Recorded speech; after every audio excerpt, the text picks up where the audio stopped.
Hello guys, welcome to my channel. तो आज के इस वीडियो में मैं आपको आई पिल या इमरजेंसी कॉन्ट्रासेप्टिव पिल के बारे में बताऊंगी, जो आई पिल या अनवांटेड 72 के नाम से जानी जाती हैं। उसके बारे में मैं आपको फुल इन्फॉर्मेशन दूंगी। ये पिल्स आपको कब लेनी है, कैसे लेनी चाहिए, इसके क्या साइड इफ़ेक्ट्स हैं और आपको किस कंडीशन में इसको लेनी है, सारी जानकारी आपको इस वीडियो में मिलेगी। तो चलिए वीडियो स्टार्ट करते हैं। तो सबसे पहले इमरजेंसी कॉन्ट्रासेप्टिव पिल, जैसे कि हम नाम से ही समझ सकते हैं कि ये हमें रेगुलर यूज़ नहीं करनी है। ये इमरजेंसी पर्पस के लिए ही बनाई गई है और इसे सिर्फ इमरजेंसी में ही यूज़ करना है। इमरजेंसी कॉन्ट्रासेप्शन में जो गोलियां होती है आई पिल और अनवांटेड 72, ठीक है, उनका जो एक्शन होता है वो ओव्यूलेशन को स्टॉप करता है। ये क्या करता है, जब आप लेते हो इसे तो ये ओव्यूलेशन को स्टॉप करता है। जो फीमेल बॉडी का साइकिल होता है, जो हर महीने एग रिलीज़ करता है, वो उसे कुछ समय के लिए डीले कर देता है। मतलब अगर आपका ओव्यूलेशन कल या परसों होने वाला है या 2 दिन बाद होने वाला है, तो उसे वो स्टॉप कर देगा 1 वीक के लिए। तो ओव्यूलेशन ही अगर नहीं होगा तो फिर प्रेगनेंसी नहीं रुकेगी।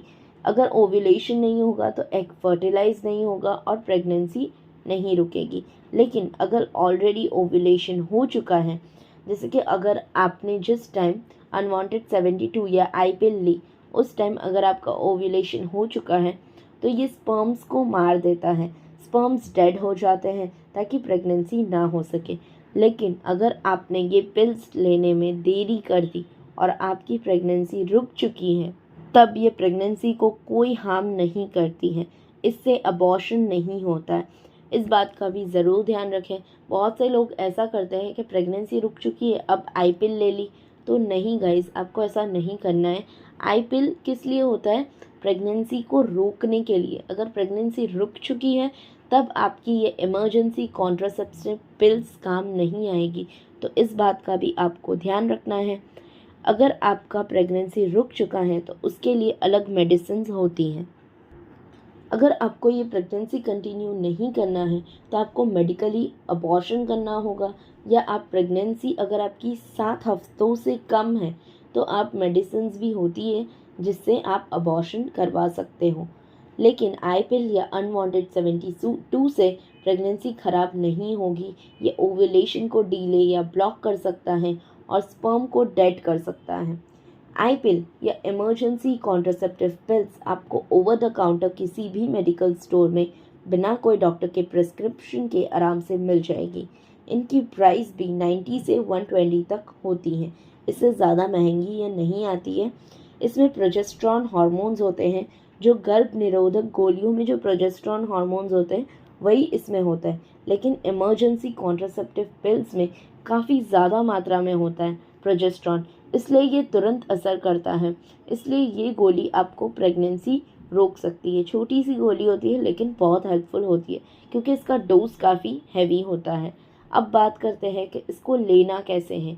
इमरजेंसी कॉन्ट्रासेप्टिव पिल्स आपको कभी भी नहीं लेना है, ठीक है। ऐसा नहीं है कि मन किया तो आज ले लिया, कल ले लिया, ऐसा नहीं होता है।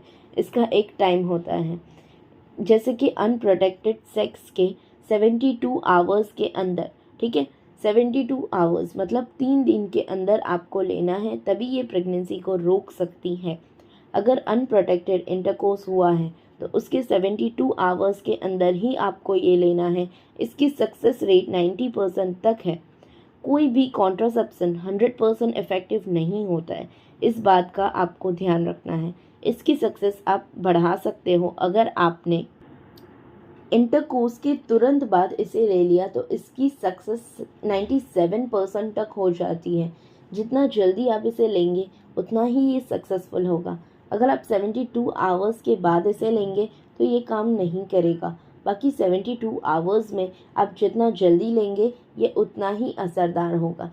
ये सिंगल पिल आती है पैकेट में, ठीक है। छोटे से पैकेट में एक बहुत छोटी सी गोली आती है। इसे आपको नॉर्मल पानी के साथ लेना है, जैसे आप दूसरी टैबलेट्स लेते हैं। इसका एक्शन 1.5 से 2 घंटे तक दिखना स्टार्ट हो जाता है। अगर आपको 1 से 1.5 घंटे बाद वॉमिट हो जाए तो टेंशन ना लें, ये एकदम नॉर्मल है। लेकिन अगर आपको 1 डेढ़ घंटे से पहले ही, मतलब टैबलेट लेते ही तुरंत वॉमिट हो गई, तब आपको ये टैबलेट फिर से रिपीट करनी है, क्योंकि वो टैबलेट आपकी बाहर आ चुकी होगी। ठीक है, अगर 1.5-2 घंटे बाद वॉमिट हो तो ये नॉर्मल है। अब बात करते हैं कि इसे लेना कब है। जैसे कि इमरजेंसी कॉन्ट्रासेप्टिव पिल है, तो इसे आपको रूटीन में यूज़ नहीं करना है, सिर्फ इमरजेंसी में ही यूज़ करना है। महीने में 2 बार से ज़्यादा आपका ये नहीं होना चाहिए, और पूरे साल में 8 बार से ज़्यादा ये आपको नहीं लेनी है, नहीं तो आपके बॉडी में साइड इफ़ेक्ट्स दिख सकते हैं। तो इमरजेंसी सिचुएशंस क्या होते हैं, कब हम इसे यूज़ कर सकते हैं?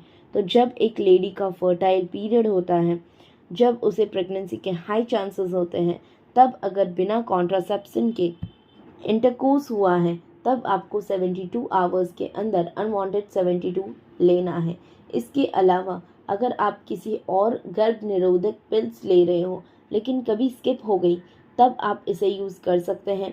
फिर अगर आप कॉन्डम का यूज़ कर रहे हो लेकिन अगर वो फट गया या रप्चर हो गया, तब आप इमरजेंसी पिल्स का यूज़ कर सकते हैं। अगर आप 21 डेज़ वाली जो पिल्स होती है पूरा मंथली, वो ले रहे हो और वो अगर आपसे मिस हो गई या छूट गई किसी भी रीज़न से, तब आप इन पिल्स का यूज़ कर सकते हो। अगर आपने कॉपर्टी या इंट्रा यूट्राइन डिवाइस लगाया था, वो निकाल दिया है और दूसरा अभी तक लगा नहीं है, उस दौरान अगर बिना कॉन्ट्रासेप्शन के इंटरकोर्स हुआ है, तब आप इमरजेंसी पिल्स का यूज़ कर सकते हो। फिर अगर आप इंजेक्शंस लगाते हो बच्चा रोकने के लिए, हर 3 महीने में जो इंजेक्शंस लगते हैं, अगर आपने उसका नेक्स्ट डोज मिस कर दिया, ठीक है, वो 4 हफ्तों से ज़्यादा हो गया, तब आपको ये पिल्स लेनी है। तब इस सिचुएशंस में आप यूज़ कर सकते हो, लेकिन इसके अलावा आपको रूटीन में इसे यूज़ नहीं करना है, क्योंकि अगर उसमें कुछ ऐसा है कि आप इमरजेंसी में ही यूज़ करते हो, ठीक है, इसमें बहुत ज़्यादा प्रोजेस्टेरॉन की मात्रा होती है और काफ़ी हैवी डोज होता है, तो आपको रूटीन में इसे यूज़ नहीं करना है। ऐसा नहीं है कि आप कुछ और यूज़ नहीं कर रहे हो और जब मन किया इमरजेंसी पिल ले ली, ऐसा बिल्कुल नहीं करना है, क्योंकि इसके बहुत सारे साइड इफ़ेक्ट्स भी होते हैं। माइनर साइड इफ़ेक्ट्स ये होते हैं जैसे कि सर दर्द होना, चक्कर आना, ब्रेस्ट में थोड़ा पेन होना, पेट दर्द होना, ये सब कॉमन है। इसका असर 7 दिन में बॉडी से चला जाता है। ठीक है, अगर आपने अभी टैबलेट ली तो 1 वीक तक इसके कुछ सिम्टम्स आपको दिखेंगे, लेकिन 7 दिन के अंदर ये सिम्टम्स धीरे धीरे चले जाते हैं। लेकिन इसके जो डेंजरस साइड इफ़ेक्ट्स होते हैं वो है पीरियड को इरेगुलर करना, क्योंकि इसका डोज काफ़ी हाई होता है। तो आपको स्पॉटिंग हो सकती है इससे, या थोड़ी बहुत ब्लीडिंग भी हो सकती है। इससे आपके पीरियड्स डिले हो सकते हैं या टाइम से पहले पीरियड्स आ सकते हैं। पीरियड साइकिल एकदम गड़बड़ हो सकती है। पीरियड्स में जो आपको बहुत ज़्यादा पेन हो सकता है, ये सारे इसके साइड इफ़ेक्ट्स होते हैं। तो ये सब कॉमन है इन टैबलेट्स के साथ। जैसे जैसे आप इन टैबलेट्स का ज़्यादा सेवन करेंगे तो आपको ये साइड इफ़ेक्ट्स दिखने लगेंगे। पीरियड्स की प्रॉब्लम ये बढ़ा देगा, और एक बार लेने से ऐसा कुछ नहीं होता है, कुछ फ़र्क नहीं पड़ता अगर आपने एक बार ले लिया। लेकिन अगर आप इसे रेगुलरली यूज़ करने लगते हैं तो पीरियड साइकिल को ये डिस्टर्ब करता है। तो इस बात का ज़रूर ध्यान रखें। तो इमरजेंसी कॉन्ट्रासेप्टिव पिल को इमरजेंसी में ही लेना है, ठीक है, इस बात का आपको ध्यान रखना है। तो आपका काम भी हो जाएगा अगर आप इमरजेंसी में लोगे, और आपको ज़्यादा साइड इफ़ेक्ट्स भी नहीं होंगे। इस बात का ध्यान रखें कि ये गर्भ निरोधक गोली नहीं है। गर्भ निरोधक गोली अलग है और इमरजेंसी कॉन्ट्रासेप्टिव पिल्स अलग है। ये सिर्फ़ और सिर्फ इमरजेंसी में यूज़ करना है। अगर आप इसे बार बार यूज़ करते हैं तो आपको प्रेगनेंसी कंसीव करने में भी प्रॉब्लम होगी। ठीक है, आपकी प्रेगनेंसी रुकने में भी बहुत प्रॉब्लम हो सकती है। ये emergency contraceptive pills breast feeding में भी एकदम सेफ़ है। अगर आप बेबी को ब्रेस्ट फीड करते हो तो आपके ब्रेस्ट फीडिंग में भी कोई असर नहीं होगा और बेबी को भी प्रॉब्लम नहीं होगी। तो आपके बॉडी में थोड़े बहुत असर दिख सकते हैं, लेकिन बेबी को और ब्रेस्ट मिल्क में कोई प्रॉब्लम नहीं होगी। अगर आप महीने में एक बार से ज़्यादा यूज़ कर रहे हो, या फिर आप जब भी अनप्रोटेक्टेड इंटरकोर्स हो रहा है तब इसे यूज़ कर रहे हो, तो आपको हार्मोनल फ्लक्चुएशंस हो सकते हैं, पीरियड साइकिल डिस्टर्ब हो सकती है, वेट गेन हो सकता है। तो इन सारे बातों का ध्यान रखें, उसके बाद ही आई पिल या इमरजेंसी कॉन्ट्रासेप्टिव पिल का यूज़ करें। तो इस वीडियो में मैंने आपको इमरजेंसी कॉन्ट्रासेप्शन के बारे में काफ़ी कुछ बता दिया है। अगर आपके कोई और क्वेश्चंस है या कमेंट्स है तो आप नीचे कमेंट सेक्शन में पूछ सकते हो। अगर वीडियो पसंद आया हो तो वीडियो को लाइक करें और चैनल को सब्सक्राइब ज़रूर कर देना। तो थैंक यू गाइस, मिलते हैं अगले वीडियो में, तब तक के लिए बाय बाय।